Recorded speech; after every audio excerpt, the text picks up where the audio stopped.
nígbà tí Odùduwà ń bọ̀ láti ìkọ̀lẹ̀ ọ̀run wá sí ìkọ̀lẹ̀ ayé, wọ́n bu ìyẹ̀pẹ̀ lọ́wọ́ dání. Wọ́n mú àkùkọ adìẹ àti ẹyìn, òun ni nǹkan tí a fi ń ṣe epo.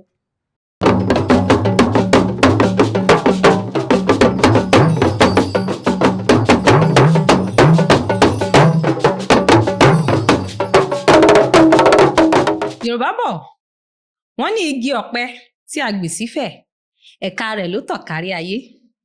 Ẹ káàbọ̀ sí ìtàn àti àlọ́ ilẹ̀ Yorùbá. Èmi ọmọ yín náà ni àrẹwà yín, ọmọ pupa bí ọ̀lẹ̀lẹ̀ àwẹ̀, Bọ́láńlé Onísítórì, ọmọ wọn ní ìlú Èkó Àkété. Ní gbogbo ọjọ́ Monday ní aago 7 alẹ́, ẹ máa pàdé wa lórí Motherland Reality TV, ibi tí ẹ máa ti máa gbọ́ ìtàn aládùn, àlọ́ tó ń pani lẹ́rìn-ín, èyí tó ń kọ́ni lọ́gbọ́n. Ẹ máa follow, ẹ máa like bí a ṣe ń gbé yín débẹ̀.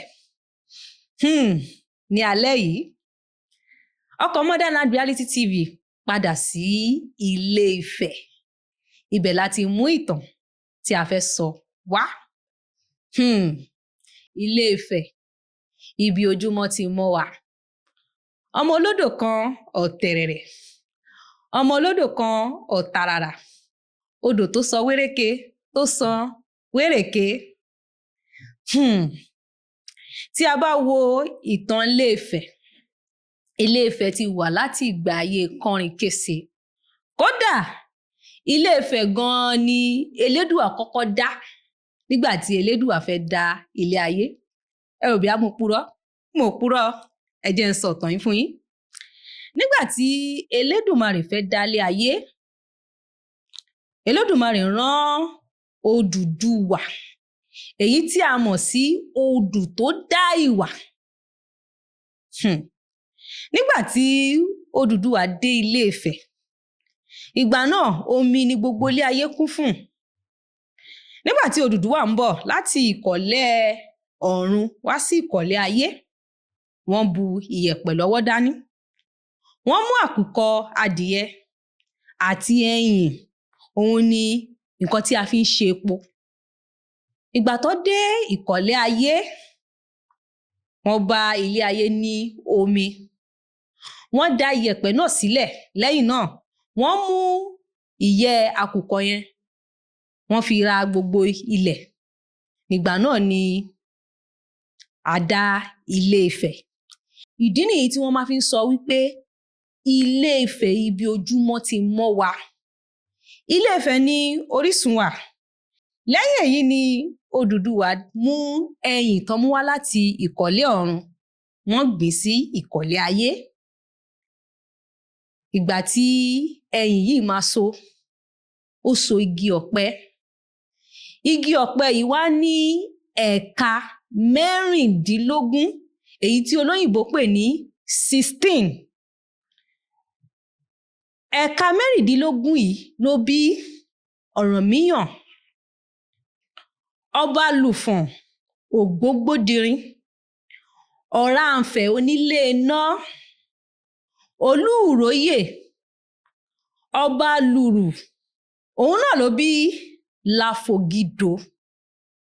Ara àwọn ẹ̀ka 16 yìí ni gbogbo àwọn ẹ̀yà Yorùbá ti ṣẹ̀ wá.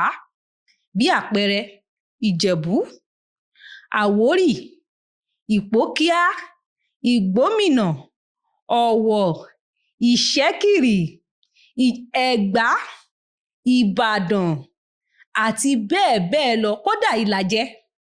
Gbogbo ẹ̀yà Yorùbá pátápátá títí dé Ìpókíà, títí dé gbogbo Yorùbá káàkiri àgbáyé, ibẹ̀ la ti ṣẹ̀ wá. Ìdí nìyí la máa fi ń sọ wípé Ifẹ̀ ni orísun àwa ọmọ ilẹ̀ Yorùbá. Tó ẹ̀yin aráalé, ṣé wá rí wípé ìkan náà ni gbogbo wa, ọmọ Oòduà ni gbogbo wa. Kò dẹ̀ yẹ kí a máa jẹra wa níyàn torí wípé orísun kan la ti wá. Ibi igi ọ̀pẹ kan la ti wá. Igi ọ̀pẹ yìí ló sì bí gbogbo ẹ̀yà ilẹ̀ Yorùbá tí a ní lónìí. Ẹ mọ̀ wípé a máa ń pé gbọ́n ni, à ń pé gọ̀. ìtàn yìí ó jẹ́ ohun tí ó ju gbogbo wa lọ, ẹ bá wa dá sí i. Tẹ́ bá sì ń gbádùn ètò yìí títí dìsín, ìyá túmọ̀ sí wípé ẹ gbádùn ìtàn tí mò ń sọ fún yín. Ó yẹ like, ẹ follow wa, ẹ bá wa pín fídíò yìí fún gbogbo àwọn ọ̀rẹ́ yín àti gbogbo àwọn alábàáṣepọ̀ yín. Tó ẹ̀yin aráalé, ó wá di ọwọ́ yín báyìí o. Ìtàn ìní yìí kò wá ní ju báyìí lọ torí pé kí ni ṣókí ní ọbẹ̀ oge. Èmi náà ni Bọ́láńlé onísítórì lẹ́ẹ̀kan sí. Àwẹ́lẹ́wà yín, ọmọ pupa bí ọ̀lẹ̀lẹ̀ awẹ́. Ẹ má gbàgbé o, ní gbogbo ọjọ́ Monday ní aago 7 alẹ́, ẹ máa darapọ̀ mọ́ wa lórí Motherland Reality TV. Wọ́n ní àṣeyè lálákàn ṣe tiẹ̀. Lọ́sẹ̀ yìí, gbogbo nǹkan tí a bá dáwọ́lé, àṣeyè ni a ó ṣe o. A máa pàdé ní ọ̀sẹ̀ tó ń bọ̀.